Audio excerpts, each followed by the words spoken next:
I am mining investor and editor of Resource Stock Digest, Gerardo del Real, here with my partner, Mr. Nick Hodge, who of course is also an investor and the publisher of Daily Profit Cycle. This is the 271st episode of our weekly therapy session that we call Investing in Bizarro World.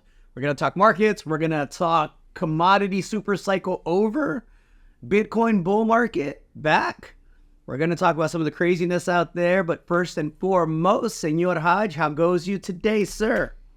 When you introduce yourself like that, Gerardo, I always wish I could roll my R's, which I never learned to do. So it's a life deficit I have, but I'm doing well. How are you? I'm well as well, and coincidentally, I don't roll my R's very well. But anyhow, no, things are great. It's definitely interesting times. We talked a bit off air. We had a pullback here. I want to start with commodities. We had a pullback, pretty significant one in the precious metal space and the copper space, pretty much all across the board. And so let's start there. Commodity super cycle market over? Or are we done? Or healthy pullback, healthy correction because it's been running for the past, several weeks?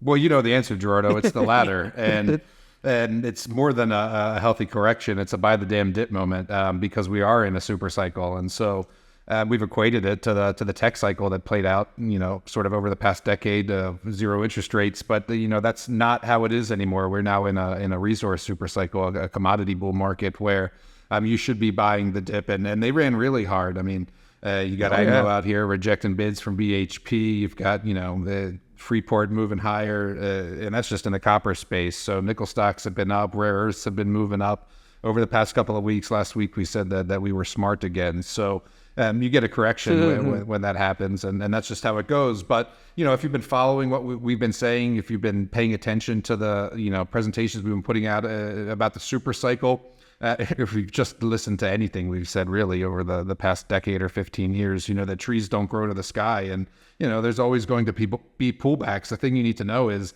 is that the sector or the market or the trend turning around, or is that, like you say, a pullback in a larger trend? And we were pretty adamant that you get pullbacks in commodity super cycles. In fact, we had a really big one all in the second half of 2023. Remember how pessimistic people were? Sure. And we were saying that was just the end of phase one, right? Now you're heading into the next phase of the super cycle. So that kicked off in April and May and has run hard. And now you're just getting ebbs and flows inside of a bull market. So healthy corrections across the board, whether it's gold or silver, could even pull back a little bit more and likely should, sure, and would still be bullish, and copper bullish. So lots to like out there in the resource space.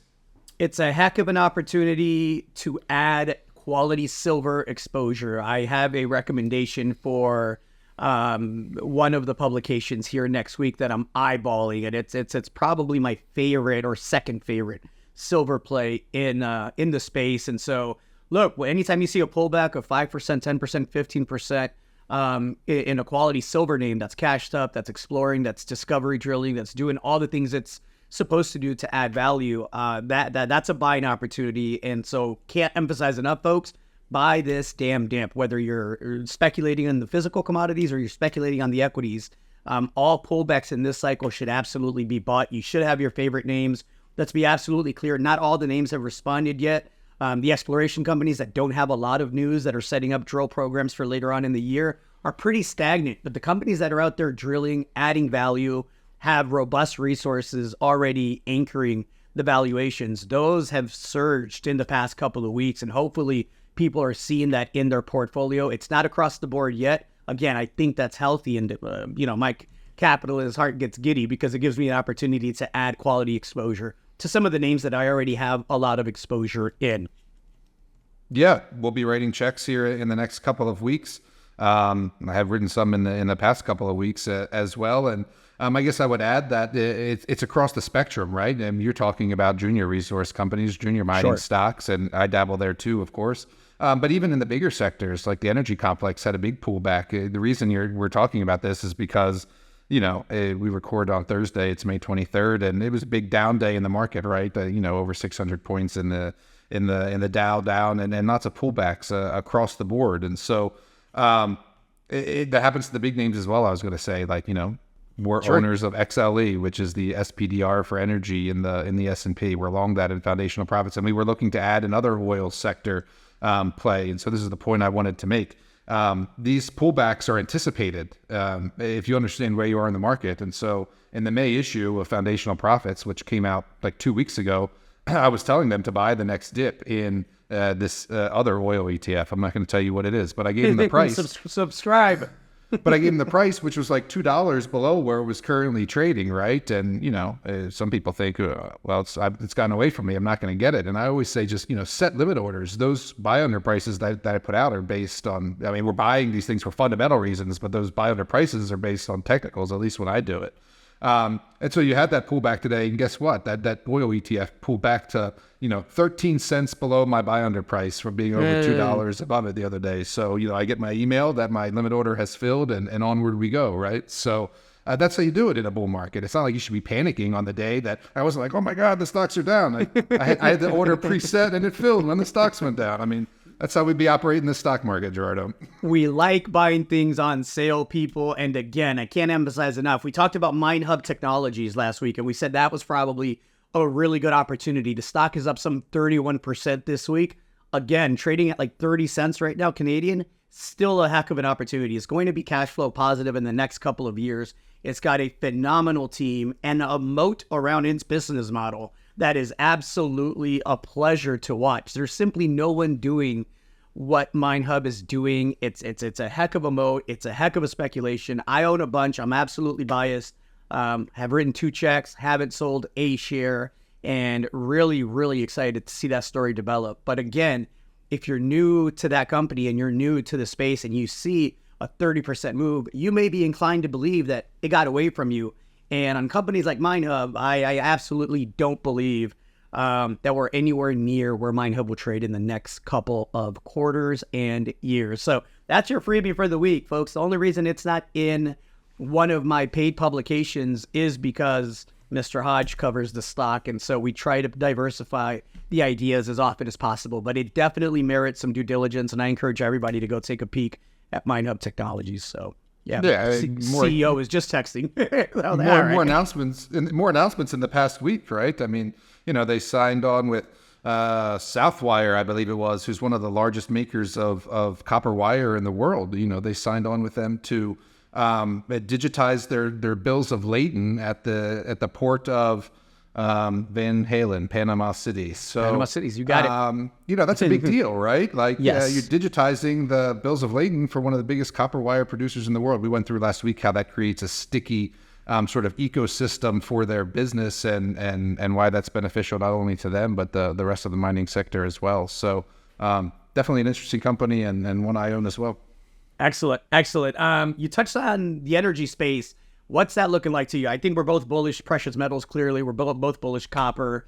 Had some good commentary from Mr. Friedland, who, as you mentioned last week, got his promoter cap on. And rightfully so, right? Rightfully so, because 1, he's been right. 2, he can promote his behind off. And 3, it's merited in this case. It isn't promotion for promotion's sake. I absolutely think anybody that positions well in the copper space is going to have a phenomenal run in the next couple of years. And look, next to lithium, copper is my single biggest exposure on the commodity front through the equities. Soon, I suspect that copper will be my biggest holding as far as the commodity exposure goes via the equities, in part for a check that we'll be writing together, and a check that hopefully some of you join me in writing, because I think we're going to make an absolute killing over the next couple of years in that specific company. So I say all that to say, what do you think about the energy space?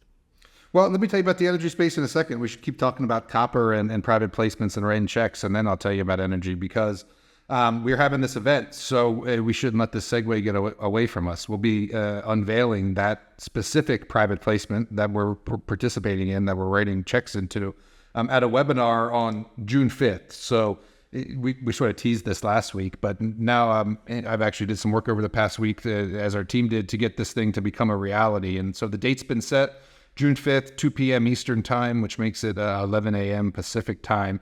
And this is a webinar all about private placements. So let me find the phone number here, because you have to call to be able to join. And I'll tell you why in a second. So I'm going to get myself in trouble while you look that up. Yep. Man, we don't have to agree. We don't script any of this stuff, but I want to personally offer a money back guarantee to anybody that doesn't double their money in the first 12 months on this private placement we're offering. If that doesn't tell you, if me writing as big a check as I'm writing a second one, by the way, and me offering a money back guarantee, if you don't double your money in 12 months, if that doesn't indicate to you how bullish I am on this specific speculation, I don't know what will. I think that's as good as it gets anywhere in the business. I don't know that Nick's going to agree to do a money back guarantee if you don't double your money in a year, but I sure in the heck feel comfortable putting that out there. So I think we can make that happen. As it stands, the current 100% risk-free guarantee is 6 months. So you can come join private placement Intel for 6 months, participate in all the deals you want, make all the profits you want, and still refund at the end of 6 months and get all your money back if you want. We do that for a couple of reasons. One, because we don't have deals every week, so it's only fair that we give you some amount of time to be on that service, to have the chance to see a couple of deals and vet them for yourself and participate if you want. The second reason is that most of these deals come with 4-month hold times as it is, so you can't sell your shares for 4 months anyway. So it's not fair for us to have a refund period that's shorter than the period that you could profit from a stock to begin with. So we try to do the right thing always, and we made the 6-month refund period. But 12 months is certainly doable, and I believe we're both in a position to make that happen as owners of the company, which many other newsletter editors are not, I should point out. And the other thing many newsletter editors do not do is write about what they're doing with their own money. Maybe because they don't have a lot of money, I don't know. But we do write about what we're doing with our own money, and we write about the specific things we're investing in and have been investing in, and we've been doing that for a long time. So, and we've been doing that with private placements since 2015. So I put some stats together. Since that year, 2015, we've put out 193 deals, if you can believe it. Some of those are duplicates. We finance some companies 4, 5, 6 times even. Sure. And so they're not 193 individual deals, and we tend to stick with those companies over time. Like that one company we financed 6 different times. We've only sold one position, so we still own a lot. Of those 193, 152 were winners, 41 losers. And that's in one of the worst resource bear markets that most people have ever seen, folks. And it's not exclusive to resource stocks, but it's heavily weighted that way. I think that's a point worth making. Absolutely. And so 152 winners, 41 losers, and the average return on the closed deal, you want to take a guess? The average return on the closed deal? 179%. 108%. So right. That's good work if you can get it. That's the average closed deal has doubled your money. And so a couple of things, I guess, and we'll get into this in depth in the webinar. That's what it's about. If you're high net worth, if you're accredited, please do join us for this. So let me give you the number now. It's 844-992-3004. So that will take you directly to our Director of Customer Experience. His name is Jimmy Mango. If it's during business hours, he will answer. If it's not, he will call you back, leave a message. And he'll get you signed up to participate in this private placement Intel webinar. The reason we're requiring you to call is, quite frankly, to keep out the riffraff. These are big boy deals for big boy portfolios. You have to be a millionaire, essentially, or make $250,000 a year to participate. So if you can't pick up the phone and request to participate in this webinar, then you don't get to participate in this webinar and potentially, participate in deals alongside of us. So that number again, 844-992-3004, 3004. We'll put it in the description below this video. Call Jimmy, ask him to get registered for the private placement Intel webinar. He'll give you a free gift. He'll chat you up about what we're going to be talking about, and he'll get you registered. And we'll cover the whole thing. So sorry for being a little bit verbose, but I've been working on this, so it's top of mind. I'm putting together a webinar. We'll go through, how a deal works, what sectors these deals are in, what the terms of the deals typically are, how the deals are structured, how to participate in a private placement, subscription documents, term sheets, brokers, the whole 9 yards, past successes and failures, the big wins we've had, the big losses, red flags to watch out for, green lights that should tell you to go and participate. And then, of course, any questions you have about private placements or how to participate or how to layer them into your portfolio or your style of investing or whatever.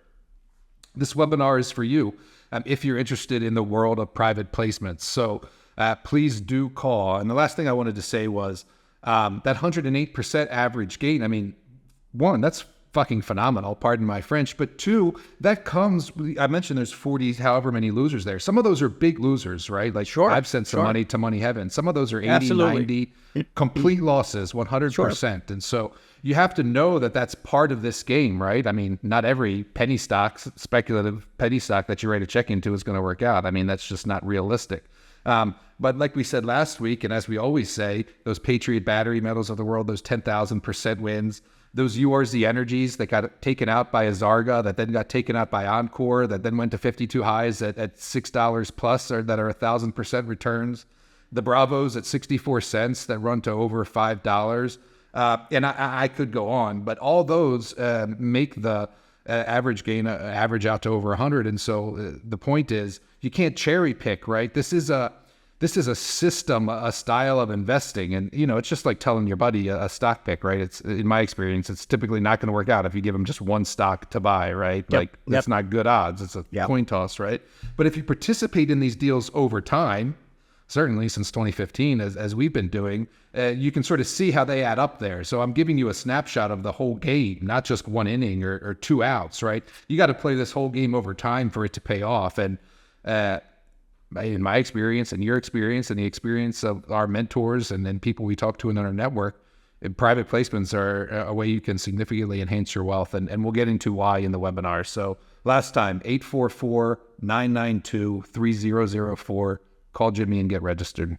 Worth noting that you talked about not cherry picking the companies and just pointing to successes, but worth noting that's a hell of a sample size. We're not talking 5 deals or 6 deals. We're talking 100 and how many? 193. 193. Heck of a sample size. Over the past 10 years. And again, we've never had the kind of bull market that we have right now with the legs that this market has.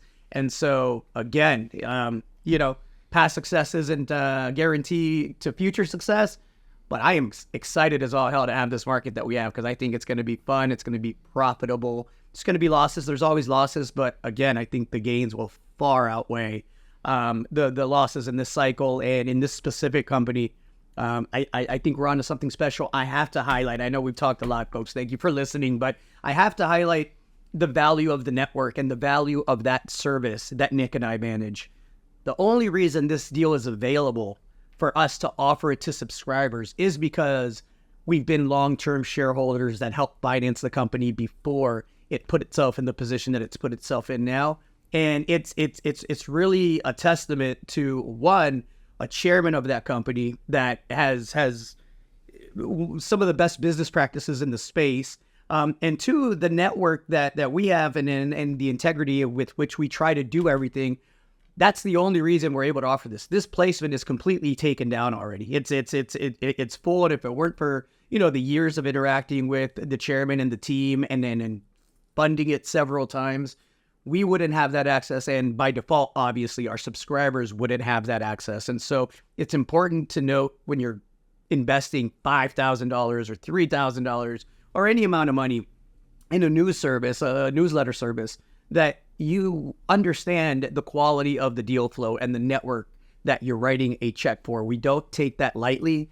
Nobody is in this to lose anybody any money. And when we win, you win. And when we lose, you lose as well. But we do take a lot of pride in the quality of the network that we've been able to establish and frankly are just lucky to benefit from. So that's my little rant and rave on that part. But yeah, no, super excited. And it's deep and it's across sectors, and then we can move on to the next topic. But the last point there is, super excited for this resource market, obviously, right? Copper starting to heat up, gold bullish. We just covered all of that stuff. Looking at a better market than I think we've seen in the past couple of years. But I did want to point out that it's not 100% resource exclusive. It probably is, correct, 80 or 85% resources, if only because, that's the sector that primarily does, private placements that we're involved in. But, I have contacts and network in other spaces and have done deals in many different sectors, private placements. So just to mention a couple of them, cannabis, med tech, biotech, I've done real estate deals. I've done sort of software as a service deals or web deals, however you want to quantify that, SaaS deals or web deals. I've done roofing or, housing trust deals, all kind of stuff, right? So it's not just resources and trends, I guess, is the last thing I wanted to say, because and we did touch on this last week. Trends pop up in the market. Just think about the past 5 years or whatever it was, lithium, crypto, gaming, whatever it was. And deals pop up in those spaces, and it's like venture capital in that respect. We're financing these startups.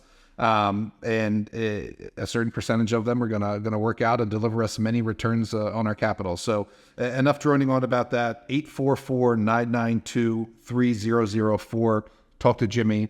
Ask him to sign you up for the private placement Intel webinar on June 5th. It'll be live. You'll be able to ask us questions directly, and we'd love to see you there.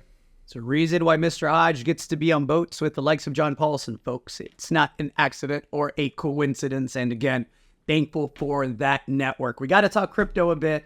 Our in-house expert, Chris Curl, has absolutely been spot on, calling pullbacks, calling bull markets, calling out opportunities. Again, it's going to be a braggadocious podcast, folks, because we're really proud of the services that we've developed and the people that manage those services. But, Chris was on here about a month or so ago when Bitcoin was pulling back in the 50s, and I asked him, is the opportunity over? Is this a bear market trap? Is it a bull market trap? What do you see? And he absolutely nailed it. He said it was a buying opportunity, much like Nick has told you to buy the dip in this commodity pullback here. That's going to be short-lived, by the way.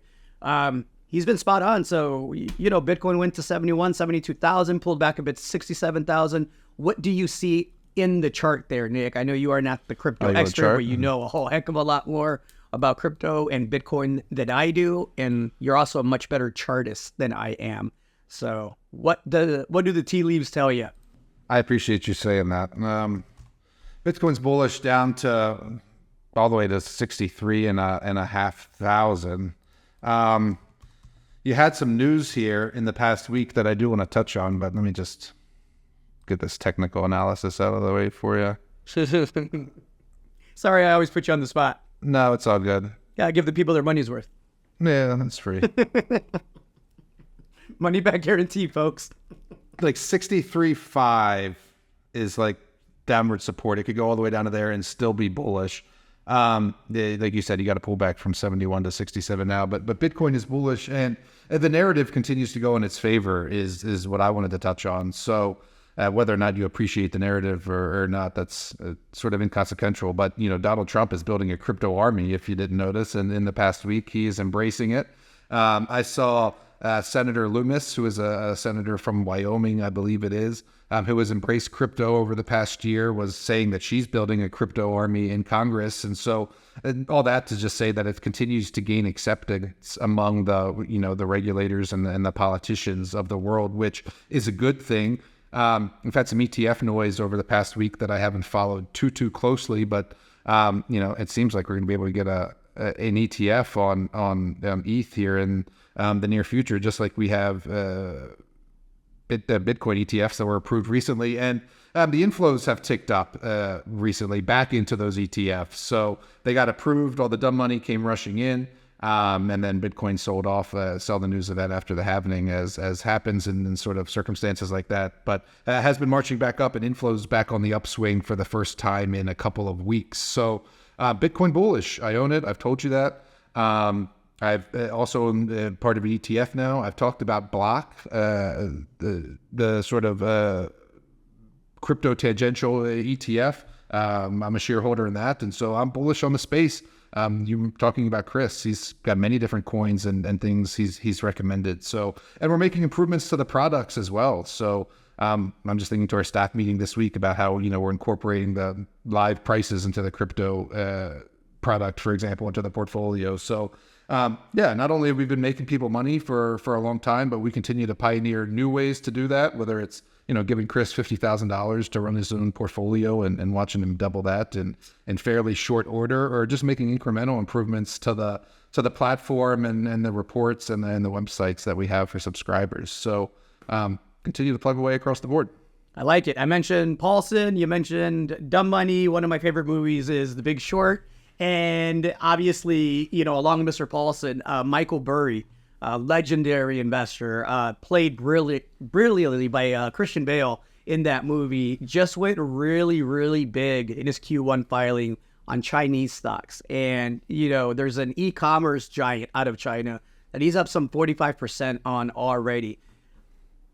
Mr. Burry allocating that much capital to China is hugely bullish for commodities in the resource space and hugely bullish for the overall backbone and anchors that these markets have. And so, again, I know you see record highs. I know you guys see 30, 40% moves. I know you see things double sometimes, and you think I missed it. I think we have a long way to go. And Michael Burry is a heck of a contrarian indicator. In this case, I think he's absolutely correct. And I'm really looking forward to seeing how that plays out. Don't discount China and Taiwan having a situation here soon. I've been saying this for years. It looks like that's starting to get those drums are getting a little bit louder, and I think the second half of this year, we talk about fourth turnings all the time. I think the second half of this year is going to be one of the most volatile societally that we've had, and this on the back of a first half that's been absolutely catastrophic for a lot of people, right? Wars on all sorts of fronts. Got an entire group of people getting bombed back to the Stone Age, and so it's interesting times. All we can do here is try to navigate the markets and try to show you what we see and what we think, and then hopefully you guys can make some money off of it and use that to, ensure more of your safety and well-being, because I think it's going to get hot. I think it's going to be a hot summer. I think it's going to be a hot second half of the year. And so anyway, that's my rant on that. The Atlantic is super hot. It's like the warmest it's been since 2005 or something. We had some nasty hurricanes in 2005, if you remember. So I've been reading a little bit about that. I saw the military exercises in China surrounding Taiwan. We'll see how long that lasts. But I'm going to give you your energy answer now, and I'll tie it back to China. So your editor here also went long of China. I think it was back in February or so, and we already are out. We profited. I likely sold too soon because those Chinese stocks have been doing really well, but we too bought China. I don't know what retailer he's in, if it's Tencent or Pinduoduo, or it doesn't matter, but there's been some good Chinese stocks, and we own some of those equities, but like I said, we've sold them already. But also, going back to February, we went long of copper with China as the reasoning. I was telling you that. Like China's starting to open up. That's one of the reasons I'm getting into copper. We bought a copper ETF that had some large miners in it. That's up like 35% since February. That's good macro work if you can get it on an ETF that holds multi-billion-dollar corporations. But that was why I was saying it's time to get into China and copper, because China's opening up now over to commodities and energy. So energy is a major global input, right? If economies are going to expand and grow, you need to burn some fuel still to make that happen. And so that's bullish for oil and energy. Europe is also opening up. So I've talked a little bit about that. We sold France prematurely, albeit, we sold China, and then we bought into France last month.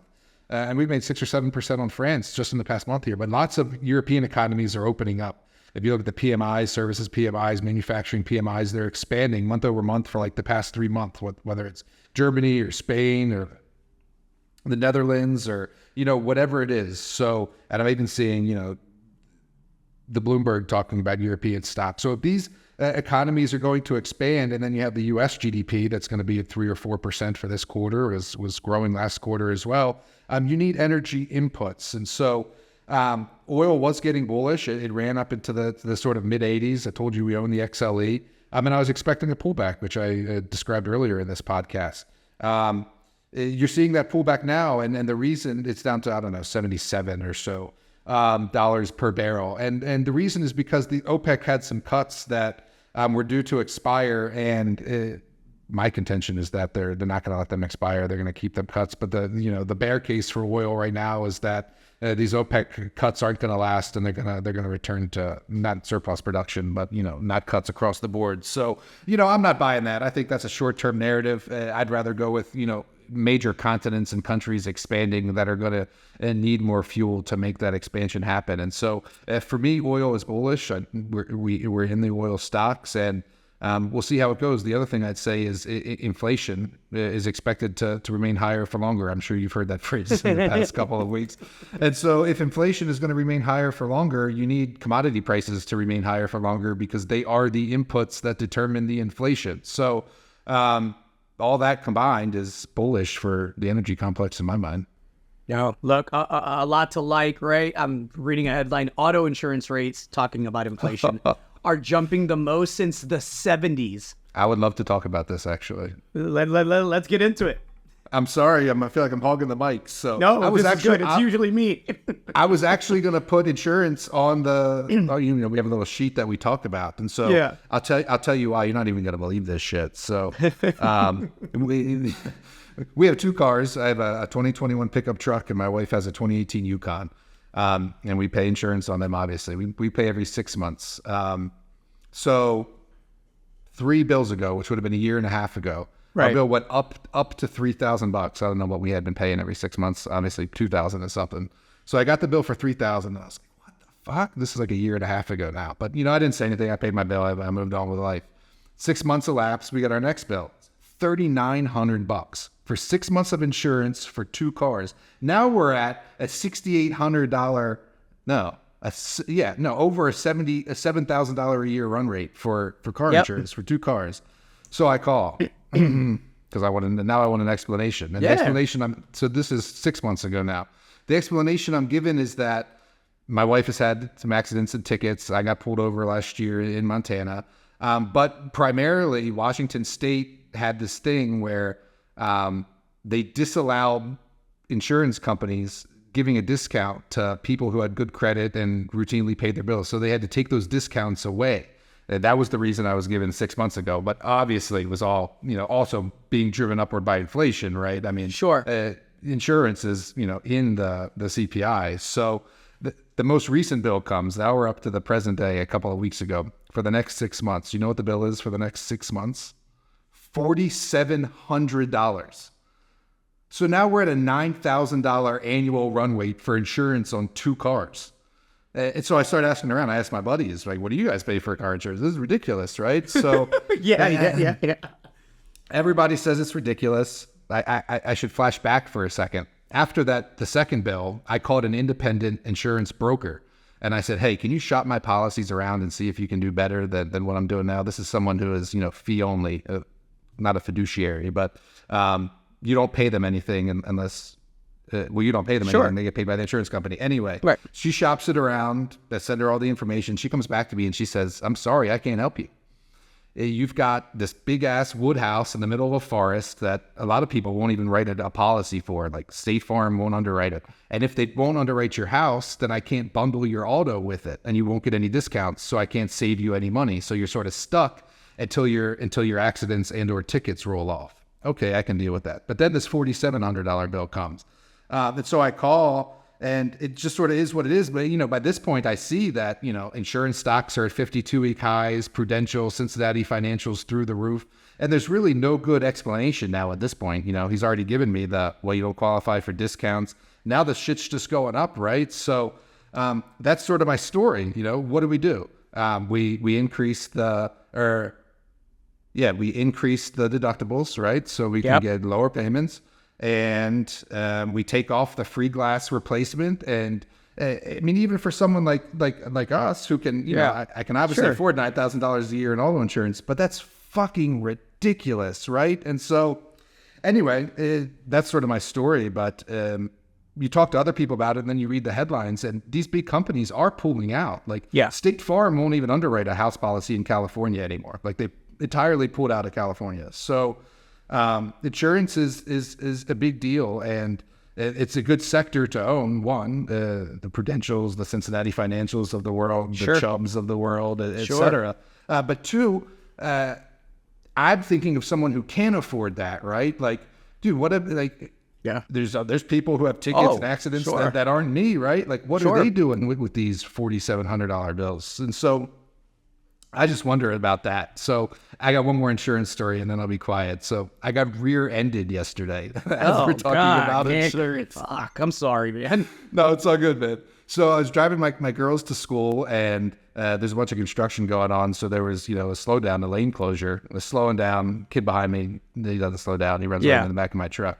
Yeah. He's young. He's 17. We get out, give him the insurance. He's rattled. He's like, "Can I call my parents?" I'm like, "Sure, call your parents. Do what you gotta do, whatever." So we swap information. I talk to his dad on the phone. And then I get to my desk, and, I start doing the things and looking at the claims, and I looked up their address because I wanted to see who hit me. Well, this guy's wealthy, right? I mean, this guy's got, he's got it. And so my phone rings later in the day, and it's the dad, and whether he wants to write me a check, right? And so anyway, I don't know how that relates to that insurance story, but he wants to keep his premiums low, right? He doesn't want to file the claim because he doesn't want his thing to go up. So people in that white collar professional space, we can operate around this. I'll send the guy a text after this. I got to go get an estimate, and I'll write me a check, and we'll call it good, right? But I just wonder what the rest of the country does, right? Yeah. No, again, tale of two cities, tale of two economies, and unfortunately more so here in the past decade or so. What did you want to say about insurance? I feel like I cut you off. No. I just had a stupid fun fact because I grew up in Chicago, and I was reading this the other day, and it was interesting. It's useless information, but it's a free podcast. So, do you know that Al Capone was responsible for lobbying the Chicago government to implement expiration dates, and that's why we have expiration dates on our milk to this day? I didn't know that, but I think he also cornered the artichoke import market. That's my random Chicago mob fact. He doesn't get enough credit for this stuff, man. So his niece got really, really sick, and he was so upset by it that he basically, leaned on the Chicago government to pass a law implementing expiration dates, and then it became nationally adopted. So again, useless information, but it popped up in my simple, young, childish brain. What else do you got to say, Mr. Hodge? I should tell you. I should tell you all to go to dailyprofitcycle.com/subscribe to get free information from not just myself and not just Mr. Hodge, but our talented group of editors and our talented team there. Anything else on your mind? What are you watching this week? No, we've got this private placement webinar. I droned on about that long enough. I'll tell you the phone number again so you can register. 844-992-3004. That private placement will be announced. We'll do our documents. We'll submit our check for that. And that's what's top of mind for me. I told you about my oil stock that filled today. Yeah. We're sort of third week of the month, so I won't write a macro issue for another couple of weeks. So no, not doing too much. Buying dips, letting my portfolio run, and feeling smart while the market allows me to feel smart. I like it. Weez is smart again. Mentioned MineHub up top. I'm going to give you all one more that you should be looking at because I think it's bottomed pretty convincingly, and I think heads much higher. Bravo Mining. Buy a shareholder. We helped finance it at 64 cents. It touched a 52-week low a couple of months back, I think, of $1.52 Canadian, if my memory serves me correct. Closed at 208 today, and that chart looks very, very primed for a breakout. Lots of drilling going on. Tier 1 deposit. And look, they're searching for feeder zones, copper, nickel feeder zones that could be the source of that mineralization on what is already a Tier 1 deposit. If they never find anything again, it's a heck of a speculation at current prices. If they do find those feeder zones, it's really off to the races, and I think we can see new highs there the rest of the year. So that's really all I got. Anything else you want to leave us with, Nick? Not a lot of sellers there. Pretty good structure, so it could get going again like it did last year, the year before. Yeah. Yep, that's it. Management owns 50-something% of all the stock for a reason. They absolutely eat their own cooking and put their money where their mouth is. That's all I got this week, folks. I am Gerardo Del Real along with Mr. Nick Hodge. This was the 271st episode of our weekly therapy session that we call Investing in Bizarro World. Y'all have a great, great rest of the month. I will be out next week. Mr. Hodge will be holding it down. Maybe we'll have a surprise guest or so. Let's see how the week plays out. Maybe we'll record it early. Leave us with some words of wisdom, Mr. Hodge. Well, we've done more podcast episodes than private placements, at least, and we're going to be heading into the 300th episode soon. So thanks for sticking with us, and thanks for commenting. I saw some great comments on the episode last week, questions from members and stuff. So keep those coming, keep the engagement coming, and thanks for watching. Appreciate it. Have a good one, y'all. Hey there, you independent-minded investor. If you like this video, make sure to tell us so by clicking the like button below. Subscribe to our channel so you never miss another one. And share it with everyone you know on social media. You can also click the link in the description below to check out more information-packed videos just like this one. Thanks for watching.